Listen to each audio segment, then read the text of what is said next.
Happy Hump Day, everybody, and welcome back to Brown Bag Bets, powered by BetSperts, where your daily dose of quick hit handicapping and sports betting picks. I'm Alex Christensen, and back from his brief hiatus with the BetSperts golf folks, Mr. Andy Molitor. How we doing? You're wearing my favorite Twins hat. I wore this. My wife's like, oh, you got to wear that to the game because no one else will have it. Because literally they sold this for like 45 minutes and then pulled it down because they were just getting roasted on social media about how ugly these hats were. But yeah, I I don't even know. I don't know if you can buy this. I have my U.S. Open hat. Should be arriving today in the mailbox along with the some flexible PVC pipe. I am going to make some hoops out of and put some netting around so the birds won't eat my goddamn strawberries. A lot of issues are going to be solved tonight. It's like the scene in The Godfather, the baptism scene where he takes care of all his family problems in one night. So I'm going to do that. I'm going to don't think it's sort out quite some other like stuff. that, but No, it's a lot like that. These birds are they're done for me. are you going They're to kill getting all the birds? Like, do you have people going out to like murder all the birds while you're, That would be this got off track so quick. But yeah, no, I'm just going to keep them from eating my strawberries. That's the whole trick. And then they keep the gate shut because my dog is addicted to asparagus. Got to keep her out of there too. But yeah, it's kind of a light sports week. You know what? NBA games are like 6 days in between. But we have a major golf tournament. We have tennis going on, and next week I think we're gonna probably dip our toes probably most of our feet, if not up to the knees, into the NBA draft. That is right about Holt. I beat you to it by like 5 seconds. Holt says it no NBA, but it's about time for the NBA draft. I was going to ask you about your legal outs. I don't know if you've spent time and checked it yet. I drive to Iowa sometimes to bet golf outrights. They don't let you do draft props there. I know you can't do them in Pennsylvania. I'm not sure if you've checked what New Jersey has, but if I wanted to bet draft props on the legal books, I'd have to go to Illinois, which is several hours. So far, I checked all my offshores, and a lot of them have like who goes first, second, third, fourth, fifth for smaller limits. And then a few places have over unders for a couple places or a couple players rather. But man, it's very low limits. So right now, it is not looking like I have a ton of options. Hopefully, by the weekend, things open up. And even if they don't, I don't give a shit. We'll bet $50 limit stuff just because I want to so. bet this. Yeah, it all adds up. Let's stack some pennies next week. And yeah, we'll dig into that all next week. And by I'll then, give you a yes, we couple will. right now. Go ahead and Okay. look around. Get yourself some Ivy to go number two. And then I honestly, this is terrible. I forget the guy's name, Methusen or whatever the heck his name is. Get some of Mathurin. him to go number five. You can find both of those numbers like in the high 20s. And it's really annoying from a regulated state perspective. Pennsylvania does not have draft bets because that's what they decided. I have to drive to New Jersey, which I haven't done yet. But if you're in some other states, PointsBet has got some stuff open. DraftKings has got some stuff open, but yeah, it's just your Ace Action, Falcon, PPHs. They've got some stuff, and then yeah, Bovada's had some. Bet Online has had some. The offshores are starting to put some up, but again, the limits are super low. But go ahead, sprinkle some stuff. Get yourself some Ivy to be number two, and then again, Methusen or whatever the hell his name is to be number five. Yeah, I think the quickest I could be into Illinois is East Dubuque. It is the border of Illinois and Iowa's right there, and it's just dipping right into the top corner. And if I wanted to drive there, and I do drive pretty quick, especially when I'm on back roads in Iowa, but if I wanted to drive there, I think it is still like 3 hours. So I might have to just mail some money to some people in Illinois. Like, hey, can you bet? Yeah, 3 hours. Although there are casinos in Dubuque, so maybe I can make a trip out of this next Wednesday night or something. It's Just not like you need a big excuse to go to a casino. no, I'm sure the I've blackjack driven dealers miss you. to Waterloo to play blackjack and crap, so I certainly will drive to Dubuque. Um, Fran Millionaire says I'm in Chicago. Yeah, I know. We've already talked about next year for the NFL draft setting. It's like the TikTok house, Alex. Where a bunch of assholes get together and make TikToks. Doing one of those, but for draft betting, where we Mm. a bunch of people who like to bet the NFL draft and are in states where they can't. We just get an Airbnb for like 3 weeks and spend April in I don't give a fuck. Champaign, Springfield, it doesn't matter. Anywhere in Illinois, and we just I we set up bring a our nice house on a lake somewhere. before we leave, we'll take pictures of our wives holding their IDs up so we can get them signed up for accounts. And make sure we have all the right social security account numbers, and yeah, just set up a nice cabin in the woods and just bet the shit out of the NFL draft again. But I digress. Back to the NBA. We will get. I wouldn't recommend East St. Louis. Yeah, that is very fair. Um, no NBA today, but we can take a look at these current odds as far as the MVPs. Obviously, with the Dubs only needing one more win, Curry's a heavy favorite here. What is the price right now for the Celtics to win the series? Right around plus 300. I've seen numbers maybe a little bit better, a little bit worse than that, but right around plus 300. Okay, so I mean maybe you mix it a little with Tatum if you really want to, but I'm already sitting on some exposure. I'm not adding anything.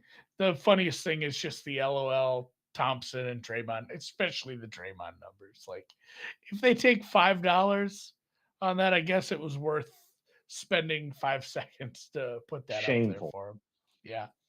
Shameful to hang numbers on players like that. But yeah, congrats to everybody who got Curry before the series. I mean, as I said, I think on the last show, or maybe it was Monday, but even if the Warriors honestly lose the series at this point, there's a good chance he's the MVP, given kind of how pitiful Tatum has been and Brown hasn't been spectacular. So if the Celtics can somehow win this in 7 games, which is not going to happen, folks, Steph Curry might still be MVP. So kudos to everybody who loaded up on that. I know our buddy Doc has a bunch of that.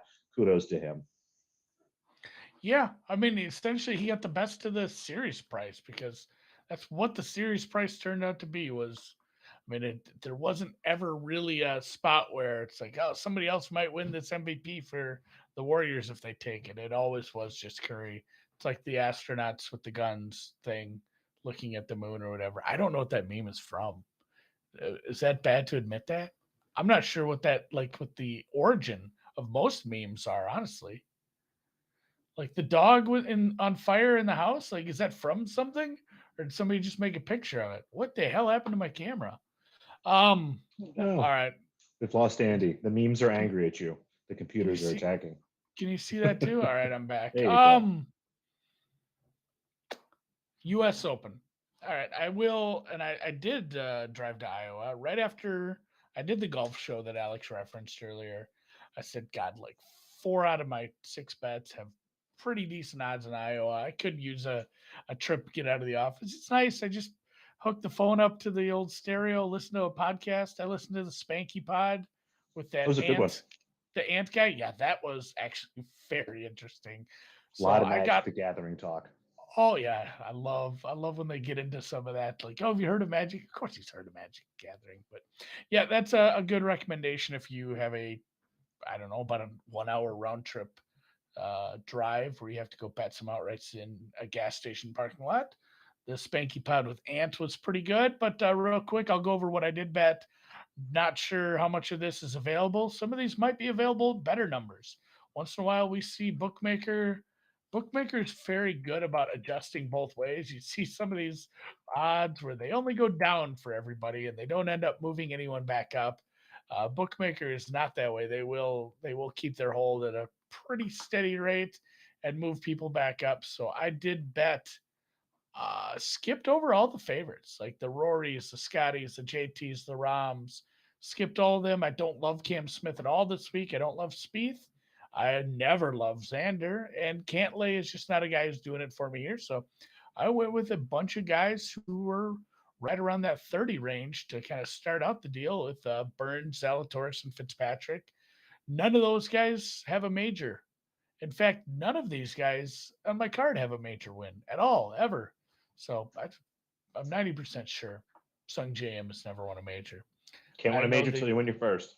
I know the Chileans for sure have not, but Burns, Zalatoris, Fitzpatrick, if he can find them around 30 or just a shade south of that, I still bet it. I know Burns is down to 22, 25 at some places. He's just so good. Zalatoris is 29 at bookmaker. You can still have that. And I believe Fitzpatrick's still available 28, 29, 30, somewhere in there if you hunt around. The other ones are a little more long shots. I just did the what do you call it when everybody bets? Like a community bet. Sung JM, everybody bet him. Team bet. Like his numbers line up. Like he's going to play well here. I probably should just bet this guy top 20. But Sung JM at 50 because everybody else at 40. I bet that over at Sportsbook. And then the Chileans, as I mentioned, their irons line up here. If they can stay out of the rough, stay out of trouble, these guys can shoot 2 under and win this tournament. So Neiman and Mito at 40 and 80.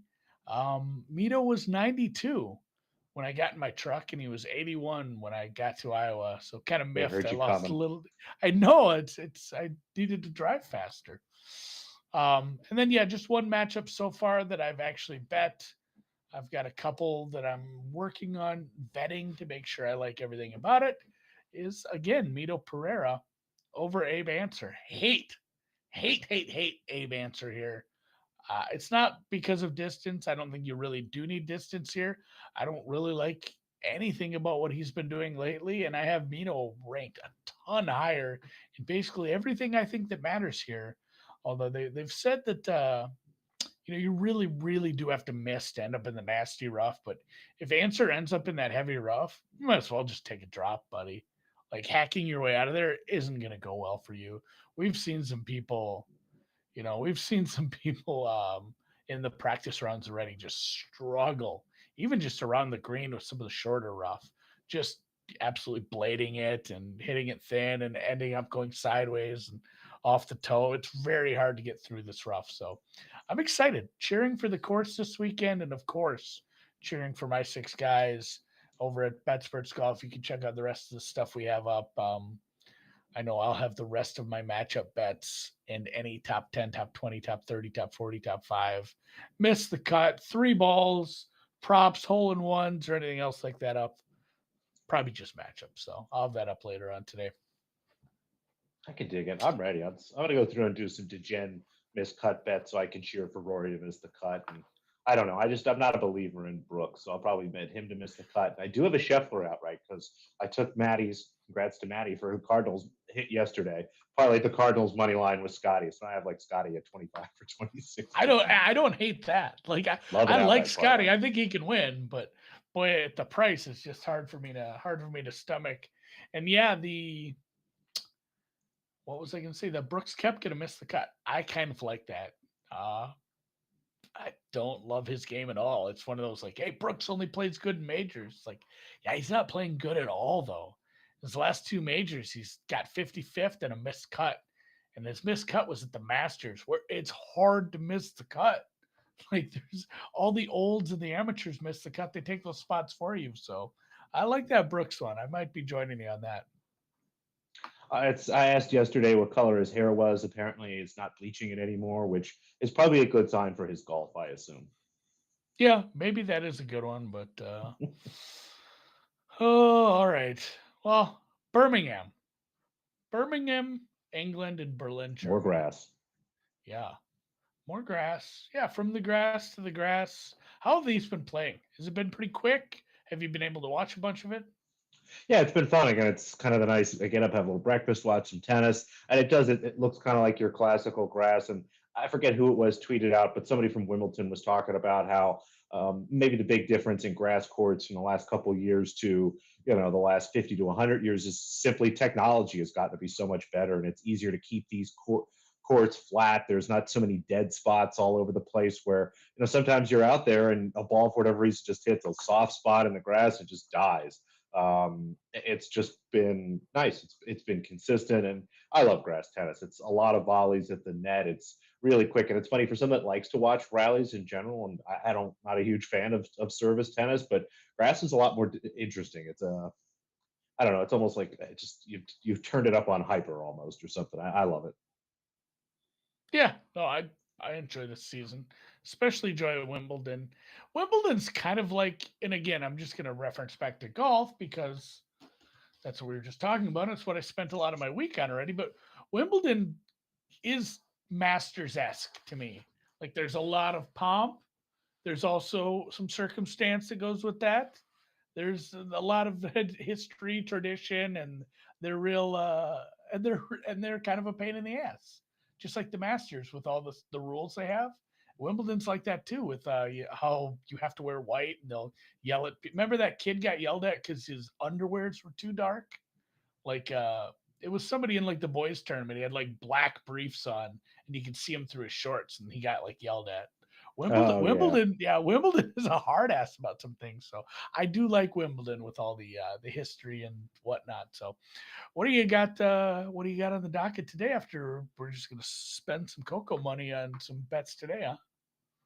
Yeah, Coco gets it done as the easy parlay piece. I hope you guys put that with just about everything. That looked like it was going to be a beat down, and it was.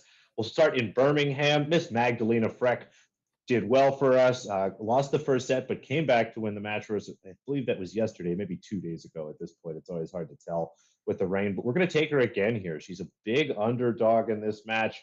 I just struggle to see, Beatriz Haddad Maya, very good player, coming off a title in Nottingham, but playing some of, if not the best grass tennis of her life.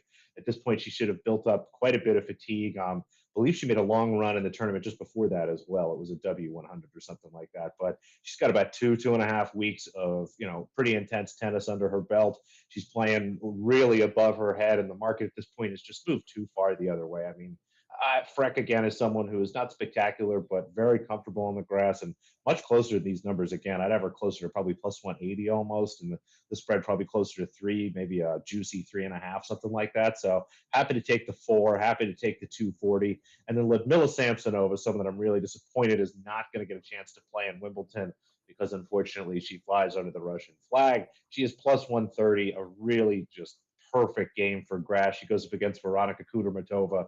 Love the Kuder monster, one of my favorite, players on tour. We back her quite a bit, but just overpriced here. I mean, Kudermetova got a couple nice wins last week, and Samsonova kind of fell apart in her first match. And I think we're just getting a chance to spy low a little bit here on Samsonova before her prices start to pop. I mean, I have this pretty much a pick 'em. So happy to take Samsonova at plus 115, plus 110 or better. Looks good. And there's plenty of plus 125s and 30s out there. So Freck will take the money line in the games, and Samsonova, just give me your straight up.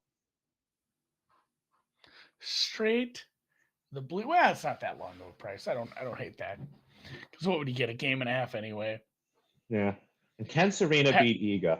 I don't know, but what the heck? Go out there. And the other thing I did yesterday was I took Serena at our friend's FanDuel and parlayed them with the Cardinals. So now I got a Serena like 35, 40 to 1. I mean, to be honest, the numbers on Serena, the outrights they're not great. There's a lot of very low numbers, but if you want to do something fun like that, go for it. That's kind of what I was just looking for. It's a FOMO ticket. I'm going to be really pissed if Serena can put it together, but she's coming off. She's had 2 C-sections now, I think, in the last 3 years. Hasn't played a lick of tennis, I think, like in the last 18 months competitively, and still has the game for grass, right? She just might have to Yeah, serve and stuff, but I wonder if, some practice and some tournaments at Eastbourne is going to be enough for her to get the feel for it. Grass is a feel thing. I mean, you got to learn how to slice the ball. You got to get comfortable with the way it's bouncing and coming flying at you. It's much different. So maybe she's a little more on a level playing field because everyone's making a surface change for the most part. But yeah, sure. I mean, she can do it. I say that not having seen her on a tennis court yeah. in God over a year and a half. So I mean, if it's the Serena we saw even a year and a half ago, sure, she could serve bot her way through this. But I don't know. It's just the prices fucking suck, Alex. Yeah, Like it just 1,600. stinks. That It stinks. just it sucks. But I almost compared it to Andy Murray because you see those like, oh, it's still Andy Murray's being priced like he can still play even though he barely plays. Serena is not the same case. She still can play. We saw her come back. We saw her play while she was pregnant and win. And it just, a C-section is super invasive to your core. It can mess up Or it's your core important in tennis. muscles. It's super important. So I'd love to see her play a little first to see if she still has the torque on her forehand and the pop in her serve. And if she does, maybe 16 isn't stupid because she's the best there's ever been, man. Like if she's playing at her top level, she can beat anybody on grass. I'm fine with that. So a 16-1 is essentially can she beat the Pollock? It's that's it. Like, can you win that match? Because Well, can she, she keep she it together? We've seen her get hurt like, can over she those keep it phone together? calls. Yeah, she's playing doubles with Ons. That's interesting. That if she's That's a playing fun well, team. that's a super team too. So we'll go. Yeah, We'll go maybe do make some sure we'll degen see her. parlays. Put Serena with your favorite U.S. Open pick or something for like $10. But definitely don't just bet that straight up at 16 or 20 or even numbers in the 30s are a little too low. So I mean, if you can find something 40 or 50, go for it. Otherwise, get weird with it. What the heck? Yeah, and Fran Millionaire says maybe you can get some eyes on her in the doubles matches. Yeah, it's hard enough to watch tennis. Now go find doubles tennis. That is definitely going to be a Russian stream that is going to ruin a computer for me. So we'll try to find it, see how she's looking. Maybe report back after we've watched a little tennis from her. And yeah, a couple underdogs in Europe as we ramp up grass season. And we'll Serena catch you Ram, I like tomorrow. it. We'll talk game 6. We'll have probably some afternoon single round plays for the US Open. We'll talk some more NBA draft, and definitely start to talk about, at least think about, some football. God damn it, we're getting close. So thanks to our sponsor, FanDuel. Thanks to Alex for just bringing it. Just bringing it today. Thanks for producer Dan spelling everything right today. Thanks to the audience for the thumbs ups that you're about to give me, and we'll catch you tomorrow, which is Thursday. Thursday.